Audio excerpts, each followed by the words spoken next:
Όλοι μαζί μια αγκαλιά ήταν το σύνθημα της γιορτής αγάπης που διοργάνωσε η UNICEF. Στην εκδήλωση συναντήθηκαν παιδιά από όλα τα μέρη του κόσμου, έπαιξαν ομαδικά παιχνίδια, τραγούδισαν και χόρεψαν.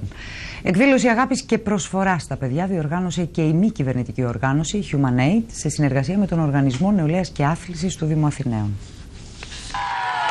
Μια αγκαλιά γεμάτη αγάπη πρόσφερε η UNICEF σε παιδιά από όλον τον κόσμο. Εράκ. Από πού είσαι? Από Αίγυπτο. Από το Σουδάν. Στη μεγάλη διαπολιτισμική γιορτή που διοργάνωσε η UNICEF στο κλειστό γυμναστήριο του ΜΕΤΣ, παιδιά από ορφανοτροφία, ιδρύματα, από κοινωνικά ευπαθείς ομάδες, παιδιά μεταναστών, όλα μαζί μια αγκαλιά, διασκέδασαν, έπαιξαν και δέχθηκαν τη ζεστασιά των ανθρώπων της UNICEF.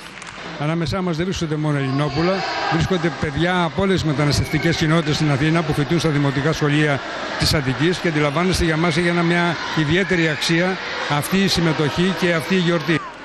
Στην εκδήλωση αλληλεγγύης θερμό μήνυμα αγάπης έστειλε στα παιδιά και ο Υφυπουργός Παιδείας Ανδρέας Λικουρέτσος.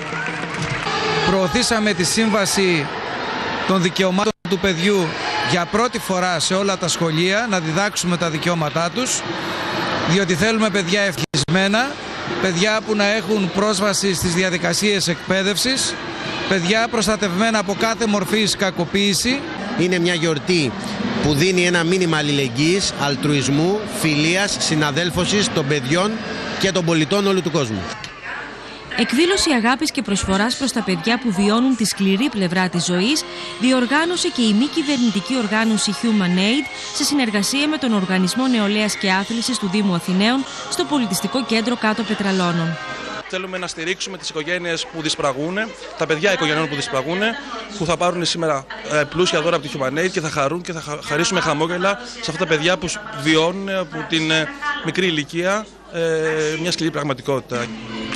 Τη γιορτή πλαισία οι τραγουδιστές Στέλλα Κονιτοπούλου, Γιώργος Παπαδόπουλος και το συγκρότημα Πηξίδα. Παρά τις καταρακτώδεις βροχές και τις πλημμύρες, η Ρώμη ντύθηκε γιορτινά. Έξω από το Κολοσσέο, 30 δρομείς φόρεσαν τη στολή του Άγιου Βασίλη και συμμετείχαν σε ένα μίνι μαραθώνιο για φιλανθρωπικούς σκοπούς.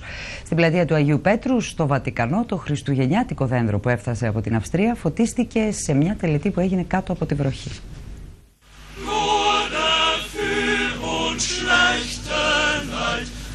Το Βατικανό φόρεσε τα γιορτινά του.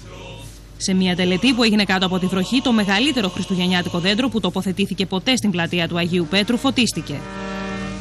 Το δέντρο έχει ύψος 33 μέτρα και προέρχεται από δάση της Αυστρίας. Το Βατικανό ανακοίνωσε ότι το ξύλο του δέντρου μετά τις γιορτές θα χρησιμοποιηθεί για να κατασκευαστούν παιχνίδια για παιδιά και έπιπλα εξωτερικού χώρου για σχολεία και παιδικούς σταθμούς.